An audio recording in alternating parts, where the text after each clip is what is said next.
Hello everyone, it's Miss Sarah from Kaukauna Public Library.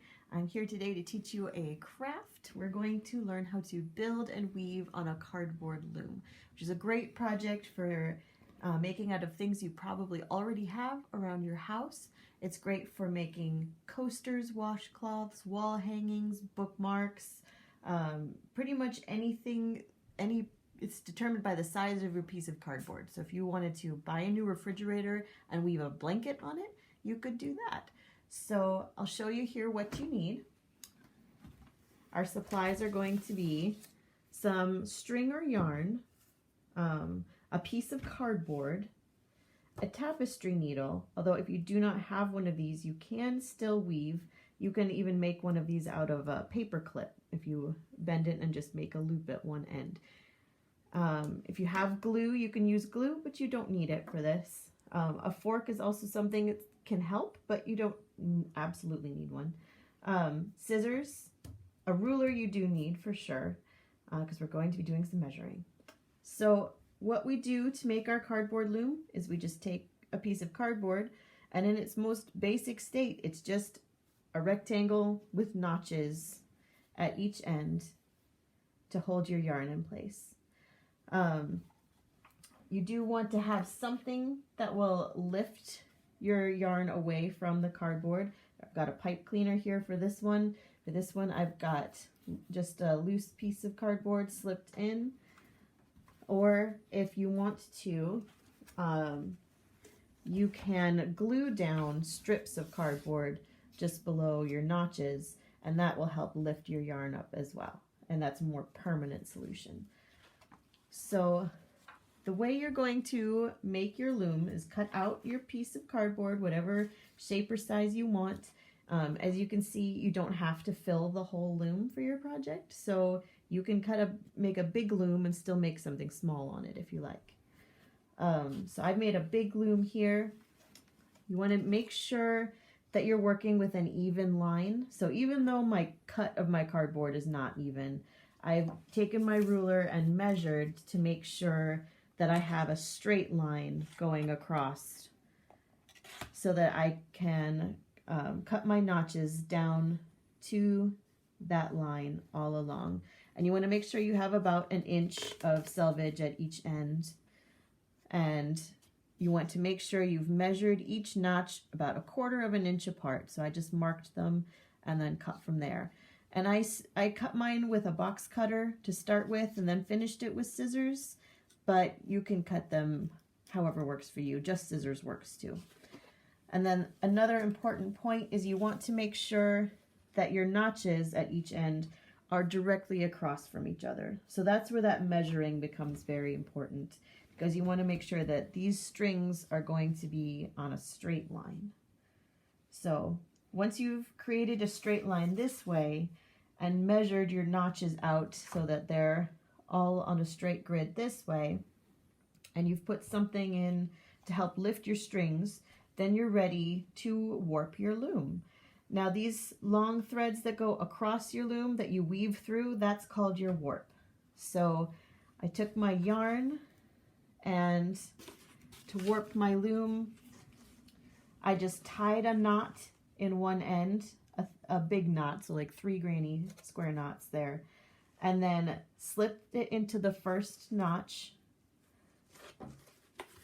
and then I string it across the front of the loom and tuck it into the opposite notch, and then my yarn comes behind that cardboard peg and back through to the front to be stranded along across to the next notch here, where it goes, tucks back behind, and then comes around behind the cardboard peg, and then all the way back again. So we just keep doing that, and you can see my yarn isn't threaded across the back, it's just tucked behind these.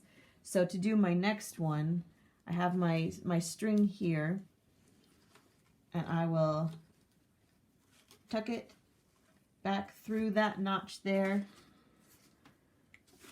and then along to the front.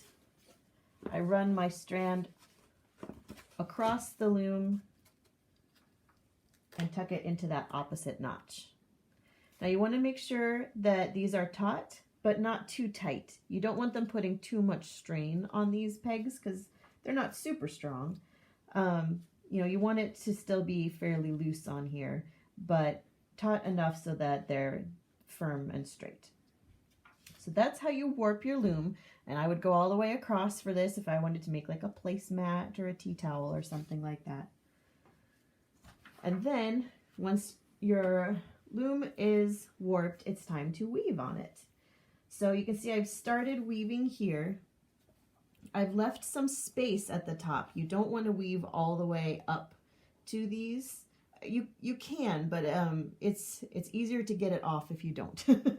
So leave some space at the top, and then I put my little lifter in there, and then I just start weaving below that. So to weave, you'll take your tapestry needle and take a manageable length of yarn. You don't want it to be too long or it'll get kind of tangled when you work with it, but you also don't want it to be too short because then you'll just have a bunch of ends to weave in when you're finished. So you thread that on there, just leave a tail hanging like that. And then we're going to start to weave. So we want to go under and over across our warp threads with our needle. You'll have to kind of start drawing it through a little to keep going.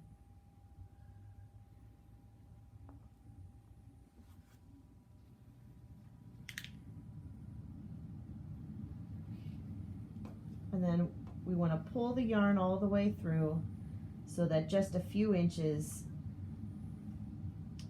is off the edge there. Now to come back, we want to make sure we wrap around this edge strand. So we came over it, so we want to make sure we go under it. So that will secure our edge.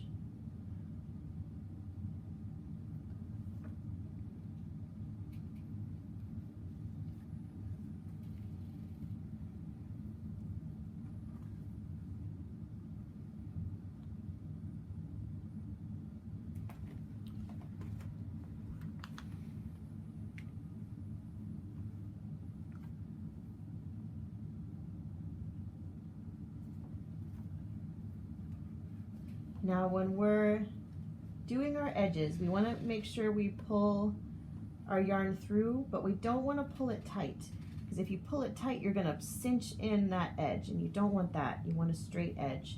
So we want to make sure we keep it loose enough so that our edges stay even and relaxed.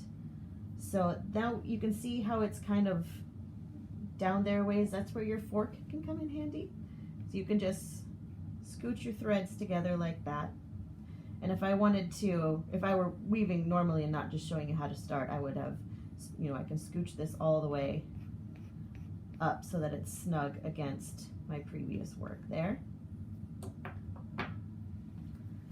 You can also use the tip of your needle to do that, but fork's much faster, and you probably have one. So then again, to come back, we want to make sure we go around this thread. So I've just come over it, so now I want to make sure I go under it.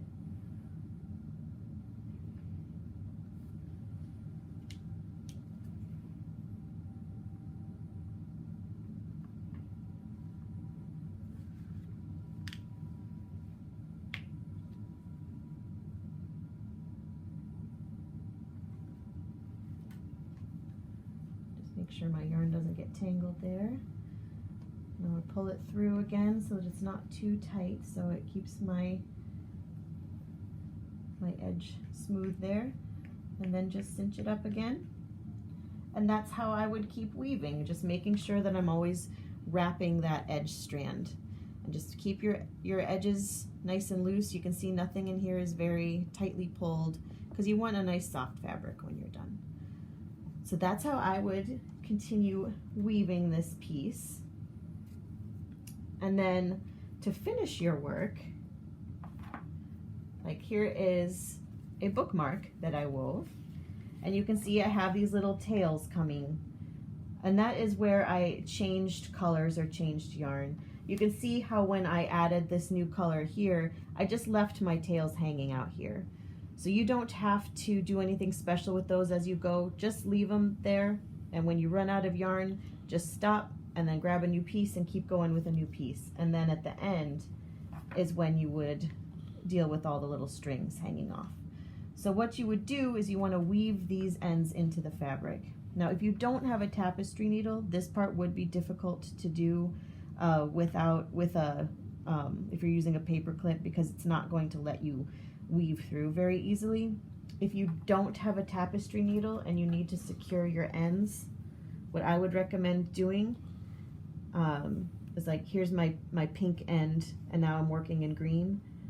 I would just hold my end along that last strand and just weave around it as if it were part of this strand here, and that will tuck it in for you. But if you have a tapestry needle, you can weave in your ends with it.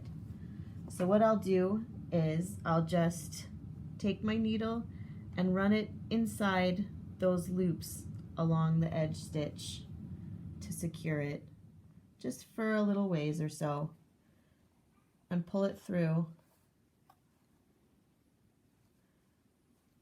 and then just kind of clean up your stitches there, and that will hide your end inside the fabric, and you can just snip it off then close to the work.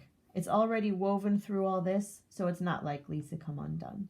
So that's how you would finish all of your little strands that are hanging off, is weave them through. And then to get your piece off the loom, you have a couple of options. Because these loops are all secure up here, there are no ends at this end. So if I wanted to keep weaving on this one, I could weave all the way up to the top or bottom, whichever we want to call it, on this piece, and then only cut up top.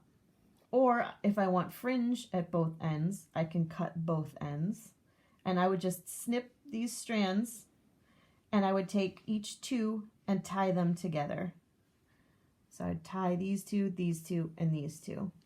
And that would give me a fringe at both ends. Or if I had cloth all the way up to the top here, I would just cut this one and tie these, and then I would just pull this off, and the loops would secure my stitches here. So that's what I did on this piece right here. The loops that were behind my tabs are right here, and they're all just secure, holding my work in place. And then I just tied the fringe at this end. So I have those like that. What you can do if you do not want any fringe is use your tapestry needle and, thread this onto here and tuck it back into the stitches, just like we did these threads here. So they would be completely hidden. And then I would just have a plain square without any tassels. What you can also do, because these are loops, well, this one's tied right now, but because these are loops here, you can just take it off the loom and put a dowel rod in them and hang them on your wall, so that the loops act as your little hanger if you're making some wall art to hang up. So that was how you take things off of your loom. If you have any questions, you can post them in the comments below. I will be around to answer them. And I would also love to see pictures of your projects and what you make. I do help teach the fiber arts group at the library once a month. Obviously not at the moment, but again soon. We will be meeting the first Monday night of every month to do crafts like this. There's always a little lesson, and then we craft together for a little while. And I will also have more crafts for you to do virtually here soon, so I will see you next time. Goodbye.